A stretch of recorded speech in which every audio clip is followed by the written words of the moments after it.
A Páscoa no Antigo Testamento era a celebração anual dos judeus.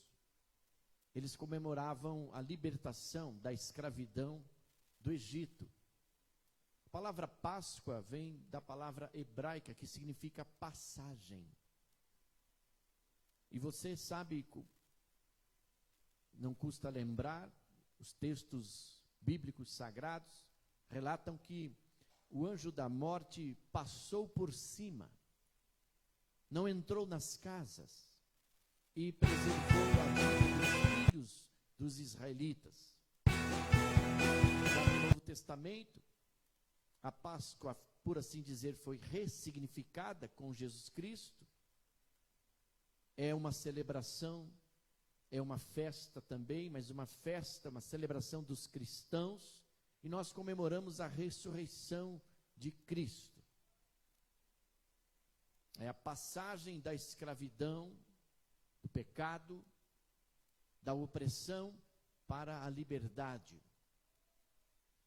A passagem da morte para uma nova vida e uma vida com Cristo. A passagem para um novo céu e uma nova terra com Deus. Esta é a Páscoa cristã. Este é o domingo mais precioso para nós cristãos, pois nós temos a certeza, nós temos a consolidação da vitória sobre a morte, feita através de Jesus Cristo, nosso Senhor. É uma bênção indescritível. É maravilhoso saber que somos quem somos e que Ele nos amou. Ele nos resgatou e nos garante a vida eterna com Deus. O texto que nós lemos e encenamos, de Lucas 24, fala que depois da ressurreição, Jesus apareceu, verso 1, primeiro a Maria, no verso 1, Maria Madalena, que já havia ido até o sepulcro para embalsamar o corpo de Jesus, porque na sexta-feira não havia dado tempo de terminar o serviço. Então, depois de aparecer a ela, Jesus aparece, a partir do verso 13, ele aparece a esses 2 discípulos que iam em direção a Emaús, a aproximadamente 11 quilômetros de Jerusalém. Emaús significa riacho quente, ou banhos quentes, um lugar de águas termais. Quem eram eles? Quem eram esses 2 discípulos? Um deles, o texto diz que era Cleopas, irmão de José e tio de Jesus. O outro não é identificado. Nesse caminho, aconteceram fatos interessantes, que confirmam o sentimento de outros homens e mulheres com relação à morte e ressurreição de Jesus. E é sobre isso que eu quero falar nesta noite, nesta oportunidade, sobre os sentimentos de depois da morte de Jesus e depois da sua ressurreição. Falar dos sentimentos antes de verem a Jesus e dos sentimentos depois de verem a Jesus. Analisando os sentimentos desses homens, dessas mulheres, eu entendo que isso vai nos mostrar também como nos sentimos quando não conseguimos enxergar a Jesus no meio da realidade. Por isso, muitas vezes é difícil enxergar a Jesus no dia a dia. É preciso continuar seguindo a Jesus. Guarde essa expressão. É preciso continuar caminhando com Jesus. É preciso continuar avançando com Jesus. Eu aprendi algo no meu tempo de pastorado em outro estado, que Jesus, quando Ele nos chama, Ele só nos dá o caminho de ida, não tem mais volta. E as paradas, elas são paradas estratégicas. que nos reposicionam para avançarmos. E isso fica latente na minha mente, queimando no meu coração. Jesus só nos dá a passagem de ida, só nos mostra o caminho para a vida eterna, só nos ensina a avançar e a prosseguir. Mas ao que tudo indica, aqueles 2 discípulos, eles estavam voltando à velha vida. Ao que tudo indica, eles estavam regredindo. O caminho a Emaús, ao que tudo indica, é um caminho, eu não vou dizer regressão, mas você entenda esta palavra como você puder entender. O caminho do voltar ao passado. O caminho do deixar de avançar. Mas durante aquele percurso de quase 3 horas de caminhada, Jesus ensinava aqueles homens, Jesus preparava esses homens para que os seus olhos fossem abertos. E como estavam os discípulos antes de verem a Jesus, antes de reconhecerem o Cristo ressurreto? Verso 17 aponta que eles estavam tristes.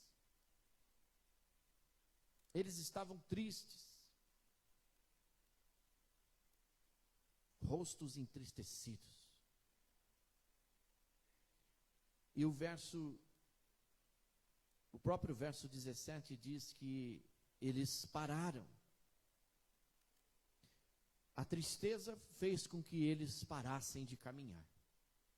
O sentimento de tristeza que invadiu aqueles corações fez com que eles parassem de avançar.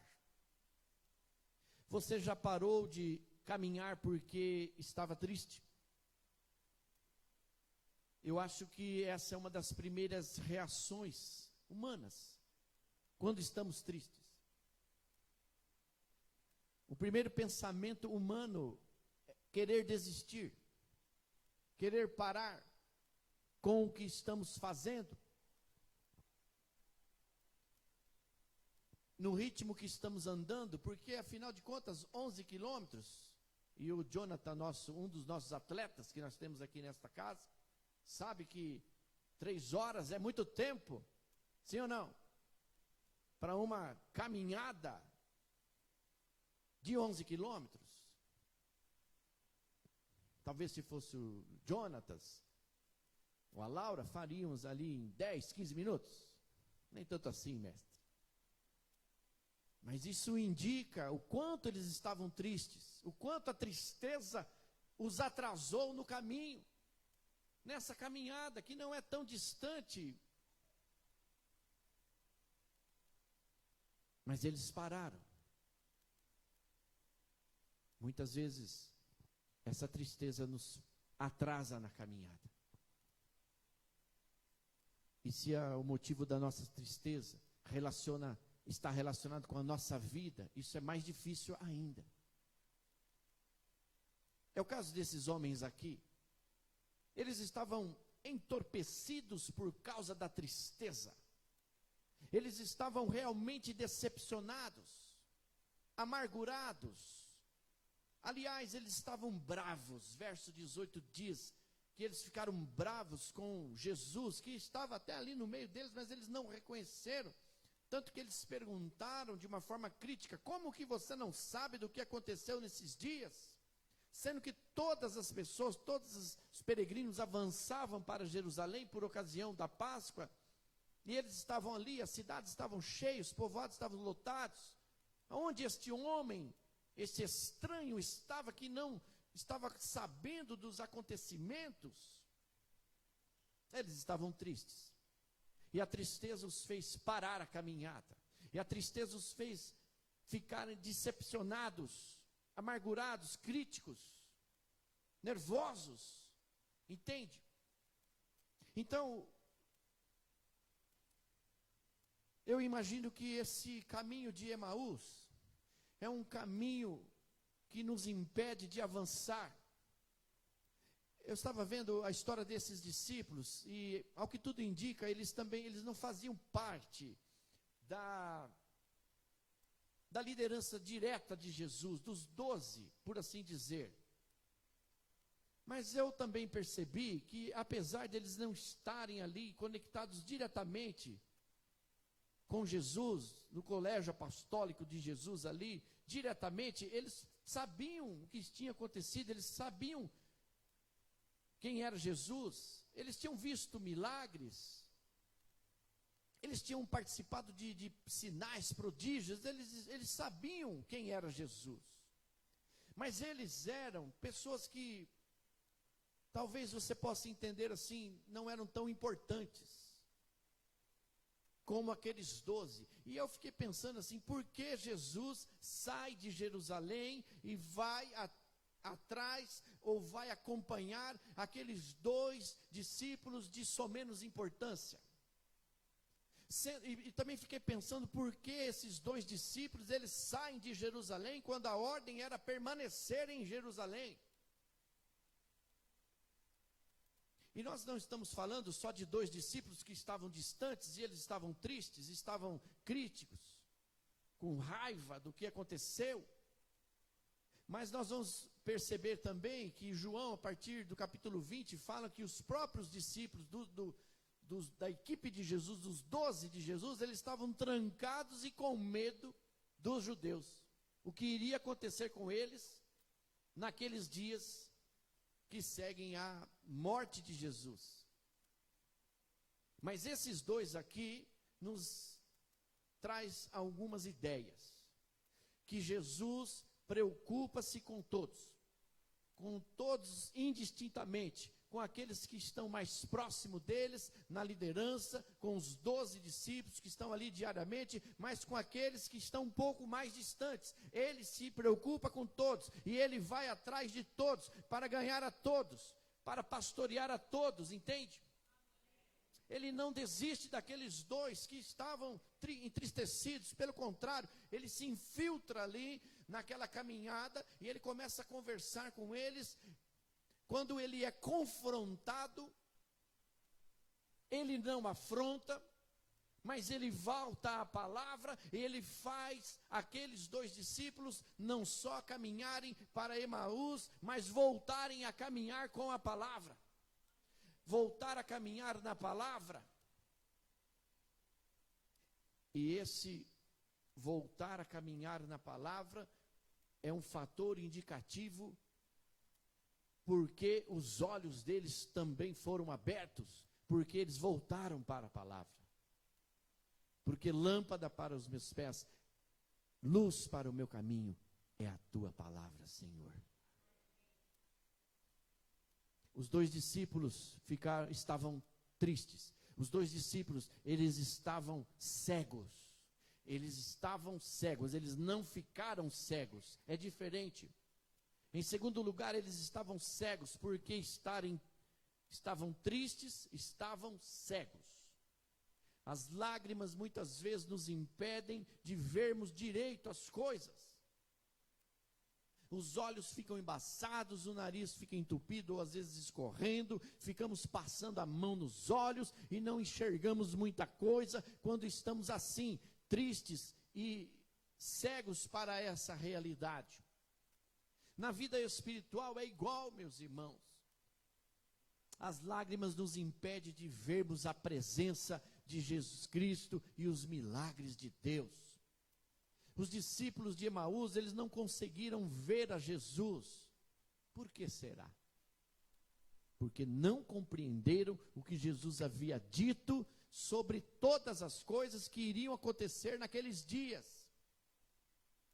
E isso é importante, porque eles faziam parte ali do ministério de Jesus, eles estavam junto com Jesus, quem sabe no dia a dia. Aliás, foram 3 anos. Será que eles não pararam um pouco para ouvir claramente o que Jesus estava falando? É algo para a gente pensar. Muitas vezes a gente vai ou vem para a igreja, vai ou vem para a célula, mas será que nós estamos realmente ouvindo a palavra de Deus, o que Deus está falando? Ou o que o Espírito Santo está comunicando? Será que muitas vezes nós entramos na igreja, mas nós não entramos no culto? Não conseguimos conectar a nossa vida espiritual com o Espírito Santo que fala a vida da igreja? É para a gente pensar, meus irmãos. As lágrimas e a tristeza também nos impedem de lembrarmos das coisas. Sim ou não? Você já percebeu que quando você está triste ou abatido, ou às vezes decepcionado com alguém ou com alguma coisa, nada vem na sua mente? Nada de coisas boas acontecem? Ou você não consegue pensar em coisas boas, ou às vezes só em coisas ruins? Isso aconteceu com o profeta Jeremias, meus irmãos. Ele escreveu um livro inteirinho só de lamentações, porque estava triste, estava decepcionado, estava cego para uma realidade espiritual de Deus na vida dele. Ele não conseguia trazer à sua mente coisas boas. Jeremias só pensava em coisas negativas. Até que um dia o Espírito Santo traz uma revelação a Jeremias. E há uma ruptura na mente de Jeremias. Com a revelação de Deus, ele dá um basta e diz: quero trazer à memória o que me dá esperança. Aqueles discípulos a caminho de Emaús, a caminho do regresso, a caminho do passado, a caminho da velha vida, eles estavam tristes porque eles estavam sem esperança. Eles estavam cegos porque eles já tinham quase que perdido a fé no Senhor Jesus Cristo, nas palavras de Deus, através dos ensinamentos diários de Jesus Cristo. Mas aí, assim como aconteceu com Jeremias, através da revelação do poder do Espírito Santo, a oração de Jeremias mudou, o texto de Jeremias mudou, e Jeremias começa a lembrar das coisas boas que levaram ele para cima. Nós também somos assim. Aqueles discípulos de Emaús também são assim. E aí o texto vai dizer, de Lucas 24, que eles discutiam, conversavam e discutiam no caminho. Você já imaginou caminhar com alguém, conversando, e de repente começa a discutir, e vocês começam ali a caminhar e começam a discutir, e essa discussão já não tem mais parada, ela só vai aumentando, e de repente algumas pessoas começam a querer participar daquela conversa, que já está em forma de discussão, mas as pessoas que estão ali discutindo ou conversando nem percebem com quem está do lado deles, caminhando, conversando, querendo, quem sabe, até apaziguar aquela discussão, aquela conversa. Imagine a cena, e as coisas estavam ali acontecendo, e eles estavam conversando, e eles estavam voltando ao passado, voltando à velha vida, eles estavam preocupados em ir para um lugar com águas termais. Não que isso seja pecado, o pecado é você ir e não levar o pastor com a esposa. Ninguém diz amém, né? Quem sabe ali naquela conversa, Cris Delmont, eles estavam criticando Pôncio Pilatos. Quem sabe naquela discussão eles estavam criticando, falando a respeito dos fariseus. E todo mundo que estava envolvido com aquela trama diabólica para prender Jesus, para crucificar Jesus, é ou não é? Judas Iscariotes, então nem se fale.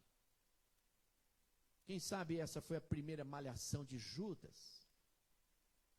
Mas verso 27, se você observar comigo com atenção, o verso 27, você vai perceber que Jesus ensinava os discípulos ao seu respeito.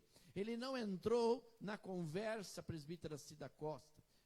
Ele não entrou, filósofo Toninho, na discussão para concordar com o que eles estavam falando a respeito do que estavam falando.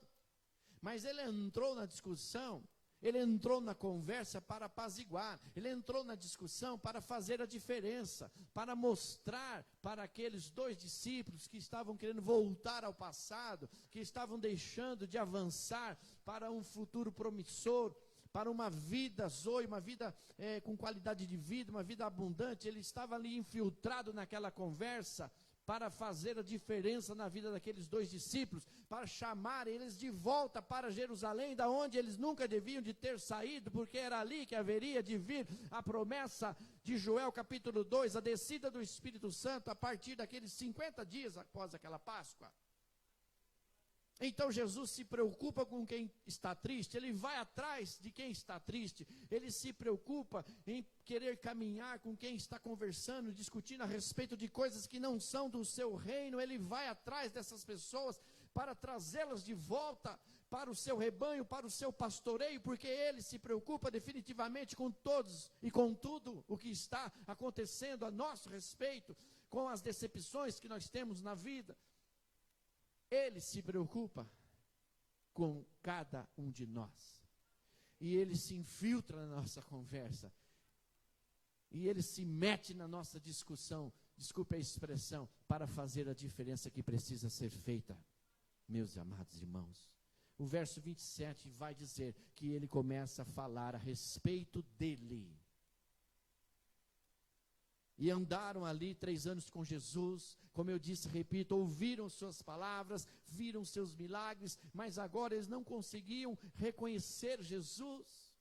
E Jesus estava ali caminhando com eles. Eu ficaria muito triste se um dia um tio meu não me reconhecesse.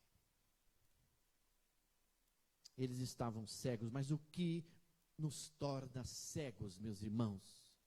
A tristeza nos torna cegos, as decepções nos tornam cegos, e essa cegueira que eu estou me referindo é uma cegueira espiritual, é uma cegueira de não conseguir ver, preste atenção, de não conseguir ver as coisas boas que aconteceram naquele dia. E essas cegueiras espirituais, elas impedem as pessoas de perceber as coisas que estão acontecendo nesses dias. E essa cegueira, diaconisa Terezinha, essa cegueira espiritual nos impede a perceber, a ver e a reconhecer as coisas que o Espírito Santo está fazendo e vai fazer nos próximos dias.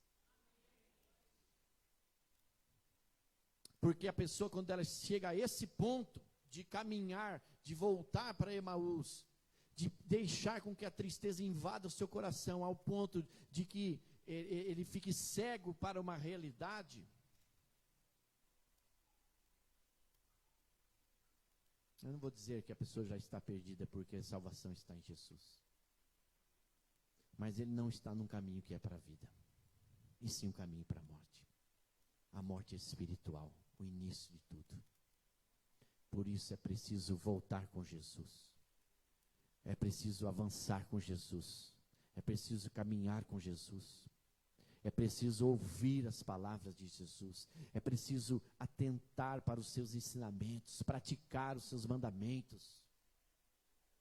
A Páscoa nos traz isso, nos traz a libertação, preste atenção, nos traz a passagem, nos tira dessa cegueira emocional, essa cegueira espiritual, e nos liberta para vermos o que realmente está acontecendo ao nosso lar e ver as coisas boas que Deus já fez num passado não muito distante na vida de cada um de nós, ver o que Deus está fazendo e aponta para uma direção de um futuro muito bem próximo para o que Deus vai fazer. Mas aqueles 2 discípulos, eles estavam decepcionados, eles estavam desesperançados. Olhem comigo o verso 22 a 24. Você não percebe aqui um sentimento misto de decepção com desesperança? É isso que a tristeza faz. É isso que essa decepção, além de nos tornar cego, também nos faz perder a esperança, o senso de esperança, de que dias melhores virão. Eu sei que o meu Redentor vive. Talvez eu iria dizer isso, mas não foi o caso aqui. Mas também dizer isso que eles disseram, alguém que estava com Jesus, também é decepcionante. Se eles estavam decepcionados, mais decepcionante foi o que eles falaram. Mas o que os levaram a estarem decepcionados e desesperançados? A resposta está no verso 21, Rafael Delmont. A resposta está nas palavras de um deles, Cleopas. Olha o que ele diz, meus irmãos. Nós esperávamos que fosse ele quem havia de redimir a Israel. Eles esperavam que Jesus Cristo fosse uma espécie de um novo Moisés, que redimiu Israel da escravidão. Eles esperavam que Jesus os resgatasse do poder do Império Romano e estabelecesse uma teocracia santa e poderosa. Olha onde estava a esperança deles. Eles esperavam um governante político, não um líder espiritual. E por isso eles se decepcionaram.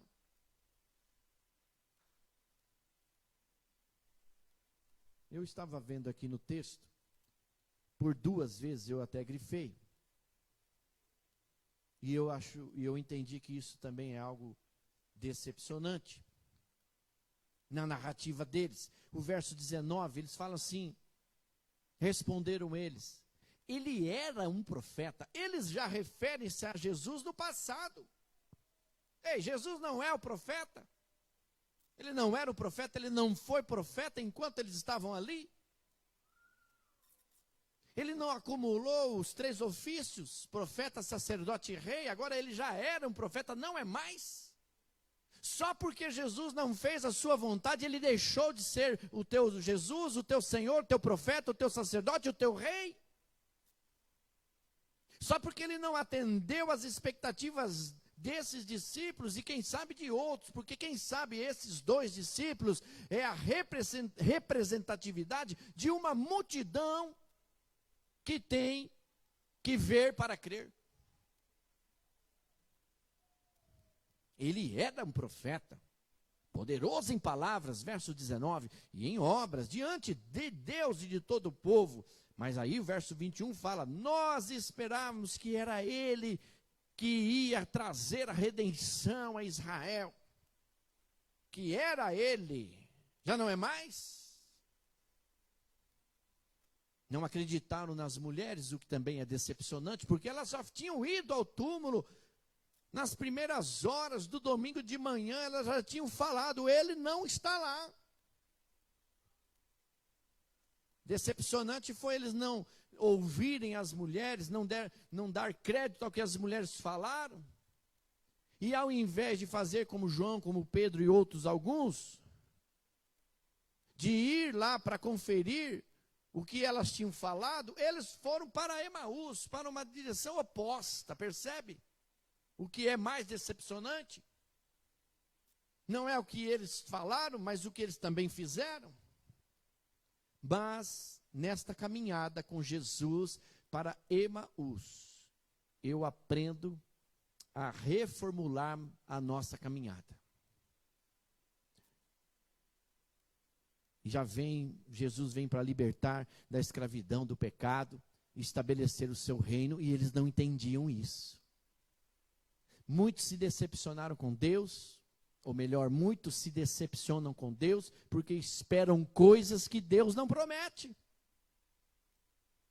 Querer coisas que Deus não promete, com certeza nos vai decepcionar. Mas agora, caminhando já para o encerramento, verso 29. A decisão crucial, meus irmãos. Fica conosco. É necessário convidar Jesus para ficar conosco. Eu fico imaginando a cena e a mente do pregador, ela é muito criativa, ela emerge no texto e a gente fica pensando coisas. E aí os sentimentos negativos daqueles homens foram transformados quando eles decidiram convidar aquele estranho para ficar com eles. Quando eles decidiram convidar Jesus para entrar na casa deles, para fazer morada nos seus corações. E sobretudo, além de convidar Jesus para entrar na casa deles, convidou Jesus para sentar à mesa com eles. Porque eles queriam ter uma conversa mais prolongada, porque eles perderam muito tempo nesse caminho de volta para Emaús, conversando coisas a respeito que não edificavam. Entende? Falando de pessoas, falando de coisas que não iam fazer eles avançar, mas somente regredir. Mas quando eles recebem aquela palavra e aquela explicação, vem Jesus falando do Antigo Testamento, vem falando dele a respeito do como está nas Escrituras, e o coração deles começou a queimar, e eles começaram a se interessar por aquela palavra, tanto é que eles queriam levar Jesus para dentro de casa, equivale a levar a palavra para dentro de casa. Levar Jesus para dentro de casa é estabelecer a palavra de Deus ali ao redor da mesa. E o texto vai dizer que eles tiveram essa decisão crucial, essa decisão que mudou definitivamente a vida deles. Fica conosco, não vá embora, fica conosco. Eles tiveram então, quem sabe, o resgate de uma atitude de fé e coragem.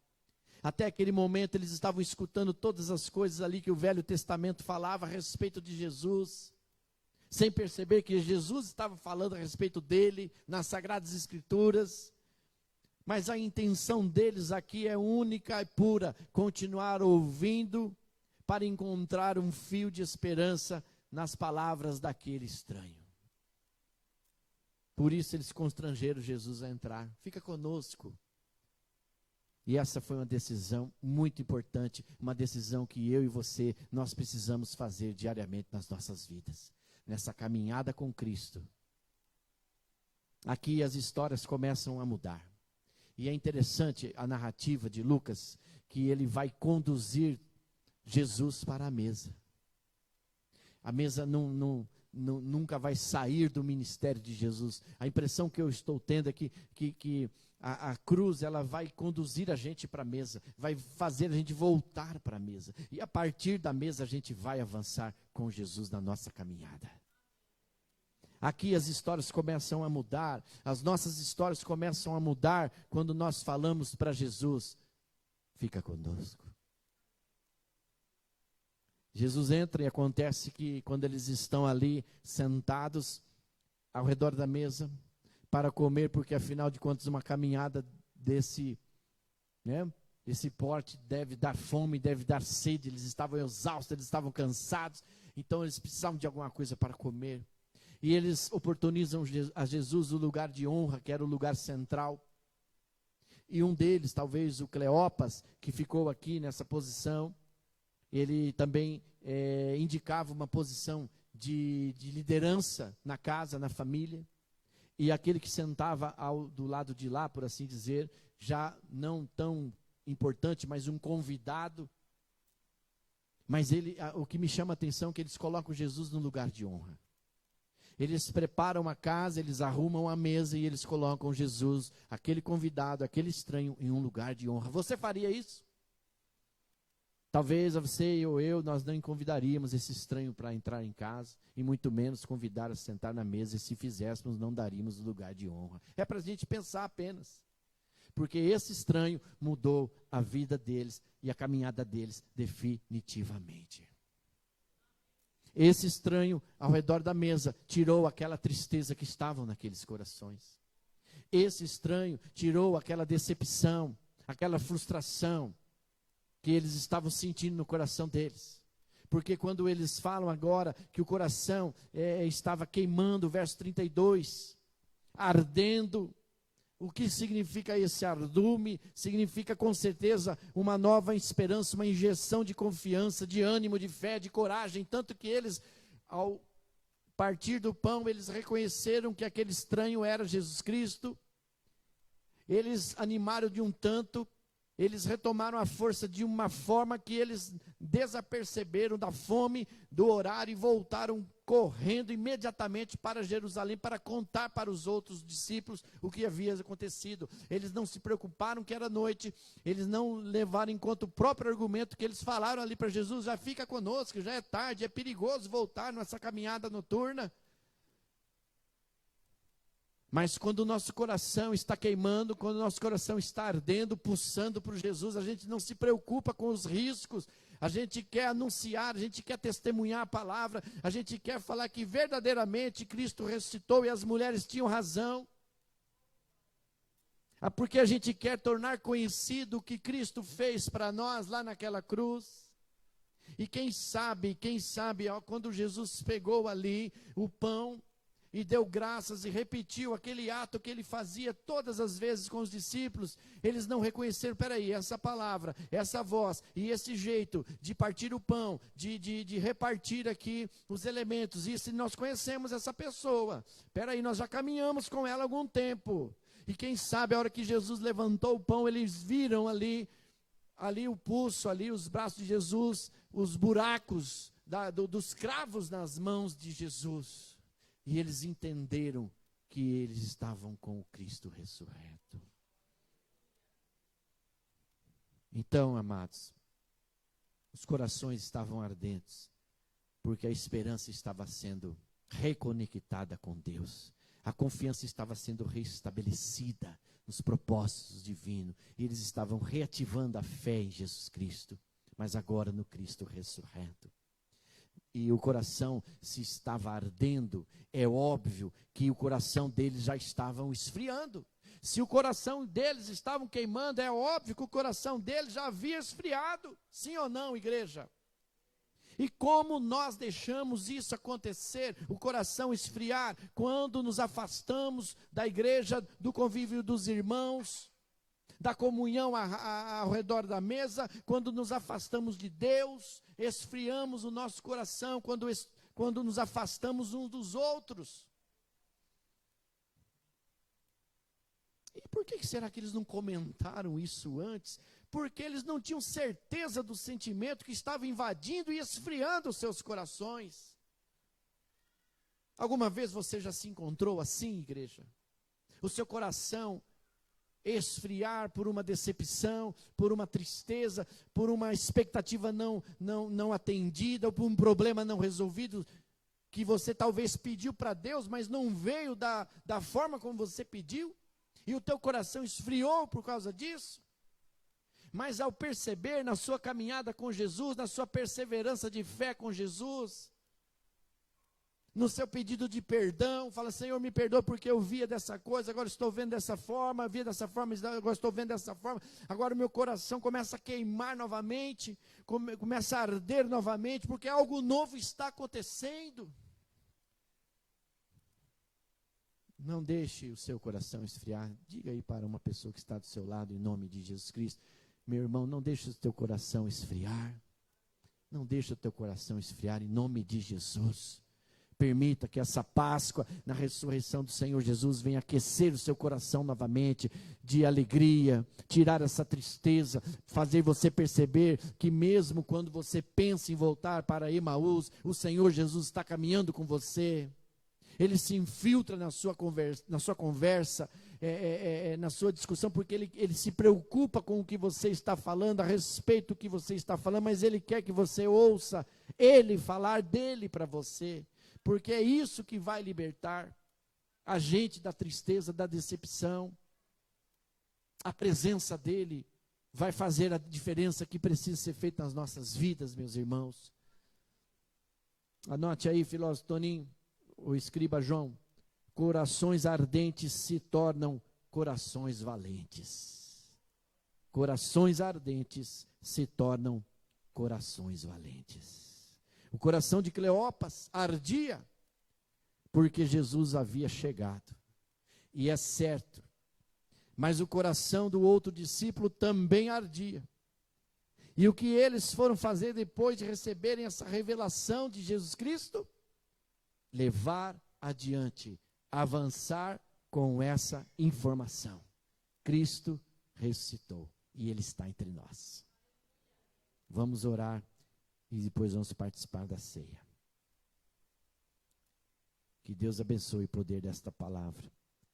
Que nós possamos perceber que mesmo na caminhada da nossa vida, seja voltando para o Emaús, ou seja avançando ou voltando para Jerusalém e avançando com Jesus para a nova Jerusalém celestial, Deus vai estar com a gente. Deus vai se preocupar com a gente, com o nosso sentimento, com o que está pesando no nosso coração. As outras pessoas, elas podem nos excluir dizendo, esse não faz parte da liderança, ou esse não faz parte da igreja, mas Jesus, ele vai voltar para Emaús, se preciso for, para falar para a gente que a gente está caminhando na direção errada, na direção da decepção, na direção da tristeza, na direção da dor, na direção do regresso. Eu creio que o Espírito Santo, ele vai nos apontar o caminho, ele vai nos reposicionar com Cristo. Ele vai nos fazer obedecer, ficai em Jerusalém até a promessa ser cumprida. E a partir dali, com o Espírito Santo, avançar e romper em fé, como a gente sempre canta. Mas para isso, nós precisamos definitivamente de Jesus Cristo. Sem Ele, não adianta nós queremos caminhar. Vamos orar, porque antes, seus olhos serem abertos, eles estavam tristes. Eu não sei como você chegou aqui agora, nessa igreja. Eu não sei como você está hoje. Não sei como é que foi a sua semana. Mas a gente encontra com muitas pessoas cegas espiritualmente, que não conseguem ver Jesus nas coisas, não conseguem ver Deus no comando da sua existência. A gente conversa no dia a dia com pessoas abatidas, tristes, decepcionadas, querendo chegar ao ponto de tirar a própria vida. São nesses momentos que nós precisamos apontar as pessoas para a cruz. Não apontar os seus defeitos, os seus erros, mas apontar a pessoa para a cruz é mostrar: Cristo vive, Ele passou o que você passou, Ele suportou o que você está suportando e Ele venceu. A presença de Jesus no meio deles incomodou-os, mas a presença no meio deles reaqueceu o coração deles. E é isso que acontece com a gente, quando Jesus está com a gente. O nosso coração é reaquecido. A presença de Jesus no meio deles mudou a vida, mudou a mensagem, mudou o discurso deles. Mudou a presença de Jesus no meio deles. Cessou aquela discussão e mudou o tema daquela conversa.